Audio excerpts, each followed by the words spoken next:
Hey there, Sharon Horne-Ellstrom here. Welcome to day 1640 of What's She Up To Now. We're talking about picking up the tab and deliberate creation. For Supersize Your Business today, our idiom, our expression, related to contribution to coincide with this year's annual BU 365-day challenge to do one thing every day that improves us, is the topic was deliberate creation. And pick up the tab was and is the idiom that I picked to coincide with that. And we talked about, with respect to our businesses, the importance of measurement, kind of like in negotiations, he or she who picks up the tab is actually in control of the situation, just like he or she who speaks first or gives a number first in a negotiation is at a disadvantage. Why? Because you've already shown your hand and showed people exactly what you will and will not accept by speaking first or speaking up first. It's also true in conversations. Who's ever asking questions is actually controlling the conversation. So if I'm interviewing someone, I'm controlling the conversation by the questions that I ask, and then the follow-up questions I ask based on their response to the initial questions. Works the same way in interviewing. The person in power is the person that's asking questions, picking up the tab, paying for a product or service. If we think that in our businesses, our customers aren't in control because they're the ones with the money, we are deluding ourselves, right? We can set things up the way we want because it's our business, but bottom line is, we're all in business to serve other people, just like all leaders are in business or exist to serve the people that report to them, right? Our job is to make their job easier so that we can create the results that the organization that we're involved in wants, whether it's a nonprofit, a for-profit, our business, someone else's business, etc. So pick up the tab. Great idiom and expression, and I just shared a story. My dad used to always pick up the tab, no matter what it was, no matter what it was for, and he had his own reasons for doing that. He wanted to gift and share things that he'd earned throughout his lifetime with the rest of his family. He also knew a lot about negotiation, a lot about sales, and a lot about control, and a lot about power, and he didn't do it for a power play. He did it out of love, but love is power too. So picking up the tab it's actually a relatively new idiom. It's only from 1945 that it's been used on, and it means to tabulate things, right? So we talked about what do we need to measure in our business and in our life to create what it is that we want, which is what deliberate creation is all about, right? We are creators as human beings. We are constantly creating things. We create our own lives, whether we believe it or not.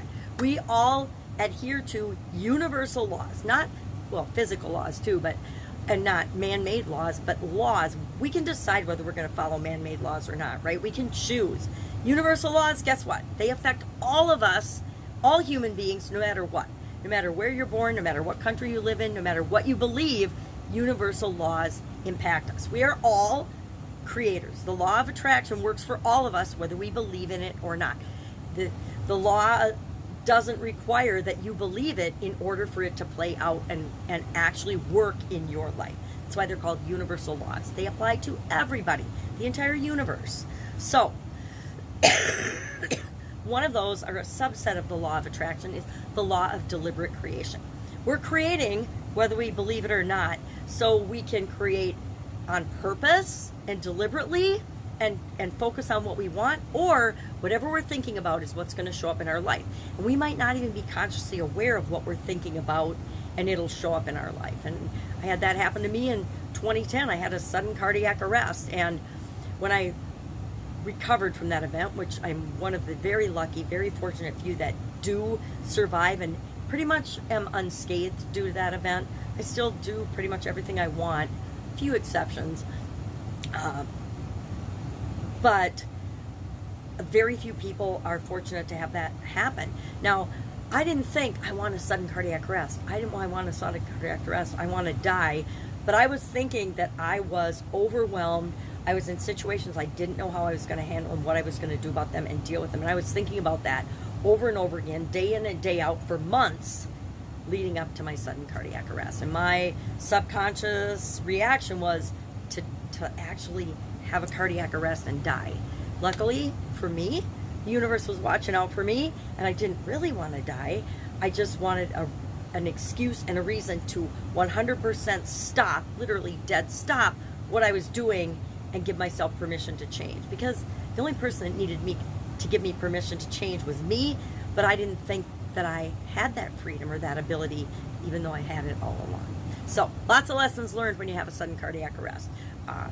Number one was you got to change dramatically what you're doing, because what you're doing in your life right now certainly isn't working. And that meant physically, mentally, emotionally, spiritually, financially, it didn't matter, but with respect to relationships, contribution, and the way I was showing up in the world, that had to massively change for me to still be here talking to you. So pick up the tab, deliberate creation, contribution for the next 9 days. We're going to talk about contribution for the annual challenge. And then we're going to switch to, I cannot remember if I think it's confidence next, but it could be communication. One of those two topics we'll talk about in, geez, it's almost August, and then September, the other one. If I can help you in any way, hit me up and ask. I'm feeling still a little under the weather, but so far I haven't coughed in this video, so I must be doing better. Let me know. Otherwise, I will be with you tomorrow, working on my own projects, working on a new fun project, which I always love it when I have a new fun project going on. Have an awesome day, and I'll, of course, be with you tomorrow.